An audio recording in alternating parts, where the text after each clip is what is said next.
പെട്ടിയിലാക്കാൻ നോക്കിയപ്പോ പെട്ടി തീർന്നുപോയി. അപ്പൊ ആതിര എന്ത് ചെയ്തു? ചേച്ചിനെ പെട്ടി നിർമ്മിക്കാനായിട്ട് സഹായിക്കാനായിട്ട് ഇറങ്ങി. അപ്പോഴാണ് ചേച്ചി കുറച്ച് നിർദ്ദേശങ്ങൾ നൽകിയത്. പെട്ടി എങ്ങനെയുള്ളതായിരിക്കണം എന്നറിയോ? സമചതുരാകൃതിയിലുള്ള ഒരു കേക്കാണ് നിർമ്മിച്ചത്. അപ്പൊ പെട്ടി സമചതുരാകൃതിയിലായിരിക്കണം. പോരാത്തതിന് കേക്കിന്റെ ഉയരം 5 സെന്റിമീറ്റർ ആണ്. കേക്കാണെങ്കിലോ 1/2 കിലോയേ ഉള്ളൂ, അതായത് 500 ഗ്രാം. ഇത്രയും നിർദ്ദേശങ്ങൾ മനസ്സിൽ വെച്ചിട്ട് വേണം പെട്ടി ഉണ്ടാക്കാൻ. മാത്രമല്ല, ഉണ്ടാക്കുന്ന പെട്ടി ഏറ്റവും കുറഞ്ഞ അളവിലുള്ള ചാർട്ട് പേപ്പർ ഉപയോഗിച്ച് മാത്രമേ ഉണ്ടാക്കാൻ പാടുള്ളൂ. മനസ്സിലായോ? ഇതാണ് ഒരു പ്രശ്നം. ഈ ഒരു പ്രശ്നത്തിന് നമുക്ക് പരിഹാരം കണ്ടാലോ? നിങ്ങൾക്കറിയോ എങ്ങനെ ഉണ്ടാക്കണമെന്ന്? ഇല്ലല്ലേ? ഇതാണ് നമ്മുടെ പെട്ടി. ഈ പെട്ടിയുടെ ഇവിടുത്തെ രൂപം എന്താണ്? സമചതുരാകൃതിയിലുള്ള ഒരു പെട്ടിയാണ് അല്ലേ? ഈ പെട്ടിയുടെ ഉയരം എത്രയാണെന്ന് പറഞ്ഞിട്ടുണ്ട്? 5 സെന്റിമീറ്റർ ഉയരമാണെന്ന് പറഞ്ഞിട്ടുണ്ട്. അപ്പോ എത്ര പേപ്പർ കട്ട് ചെയ്യണം എന്നല്ലേ നമുക്ക് ആദ്യമൊക്കെ അറിയേണ്ടത്? നമുക്കിതൊന്ന് നിവർത്തി നോക്കിയാലോ?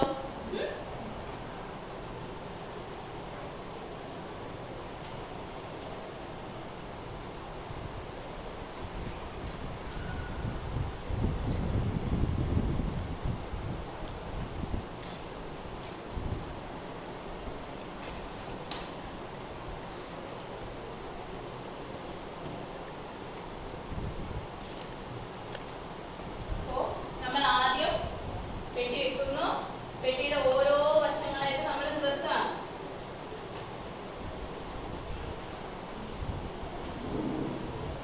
ഇപ്പോ ഇങ്ങനെ നോക്കിയാലും എത്ര വേണമെന്ന് നമുക്ക് അറിയാൻ പറ്റുമോ? പറ്റത്തില്ല അല്ലേ? അപ്പോ നമുക്ക് എന്ത് ചെയ്യണം? ഇതിന് ഉയരം എത്രയെന്ന് പറഞ്ഞിട്ടുണ്ട്? ഉയരം എന്ന് പറയുമ്പോൾ ഇത്രയും നീളം അല്ലേ? അത് എത്രയാന്ന് പറഞ്ഞിട്ടുണ്ട്? 5 സെന്റിമീറ്റർ എന്ന് തന്നിട്ടുണ്ട്.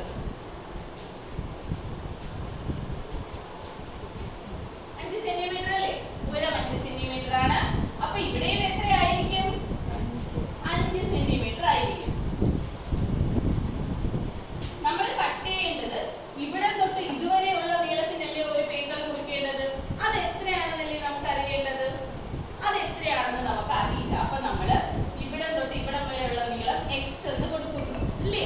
നമ്മൾ ബീജഗണിതത്തിൽ എന്താണ് x ഒക്കെ ഉപയോഗിച്ചല്ലേ നമ്മൾ പഠിച്ചിട്ടുള്ളത്? x എന്ന് കൊടുക്കുന്നു. പിന്നെ എന്തറിയാം? ഈ നടുക്ക് എത്ര വരും? സമചതുരമാണ് അല്ലേ? അത് സമചതുരമാണ്. നമ്മുടെ വ്യാപ്തം എത്രയും തന്നിട്ടുണ്ട്? ലക്ഷ്മി സുരേഷ് പറഞ്ഞ വ്യാപ്തം എത്രയും തന്നിട്ടുണ്ട്? എത്ര കിലോ കേക്കായിരുന്നു? 500 ഗ്രാം കേക്കായിരുന്നു.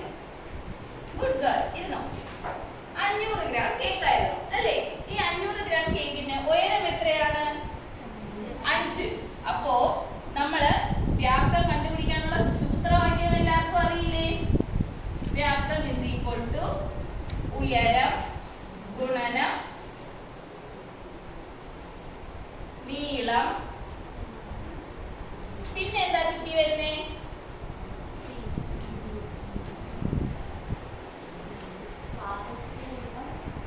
നീളം ഗുണം വീതി ഗുണം. അപ്പൊ വീതിയും കൂടി വരുന്നു പിടിക്കും അല്ലേ? നമുക്കിതിൽ എന്തുണ്ട്? ഉയരമുണ്ട് അല്ലേ? അപ്പൊ നമുക്ക് എന്തെന്ന് എഴുതാം? 500 = 5 × നീളം ഗുണം വീതി. സമചതുരത്തിൽ എങ്ങനെ വരും?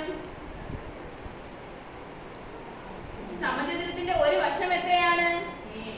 a എന്നെടുക്കും. അപ്പൊ നീളം ഗുണം വീതി a² ആയിരിക്കും അല്ലേ? ടീച്ചർ ഇതിനെ ഇപ്പുറത്ത് എഴുതുന്നതിൽ എന്തെങ്കിലും കുഴപ്പമുണ്ടോ?